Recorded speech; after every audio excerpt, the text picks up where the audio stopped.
The FBI has worked on art theft cases, cultural property crimes, for many, many years. It far precedes the creation of the art crime team. In 2003, when the Baghdad Museum was looted, the U.S. government generally and the FBI in particular noted that there was a real need at that instant to have a rapid deployment set of law enforcement personnel who could go in and know something about art, how to handle it, cultural property crime, and how to investigate it. Indeed, having a national investigative team has been very valuable in the successful investigation and prosecution of these cultural property cases.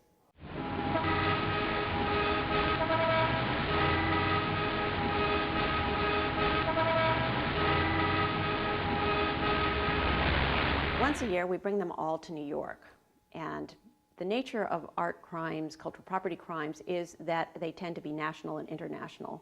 Thus, it's important for two reasons to get the agents to a single place once a year for training. First, to provide them with some background in the business of art and art handling, conservation, art history, analytical techniques, but also to allow them the opportunity to speak to each other about their ongoing cases. So I'm learning not only how other agents have worked these cases from start to finish and taken them to prosecution, but then I'm also learning from experts in the art world about authentication and curation, and both in terms of an art historical perspective and a scientific perspective. There's a very profound cultural significance to these works of art. Sometimes they're Native American artifacts that need to go back to their tribal owners. In some cases, they are masterpieces of art that have come from private collections, and they go back to those private collections. For the last 8 years, I've been the case agent for the Isabella Stewart Gardner Museum robbery investigation. There were 13 works of art that were taken. There were 11 paintings, a beaker, and the finial off a Napoleonic flag.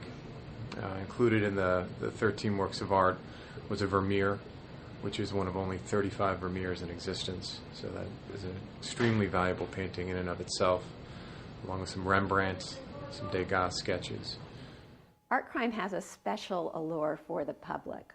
It may be because so many of these major heists have been visualized formally in the movies, and there's this glamour of Cary Grant or Pierce Brosnan as the thief, who is highly cultured and gorgeous and has beautiful clothes and moves in a very high social setting. The reality, of course, is quite different. They tend to be burglars with no particular interest in art. These items that are taken are part of our cultural heritage. As such, it's important that we try and expend all available resources to get them back.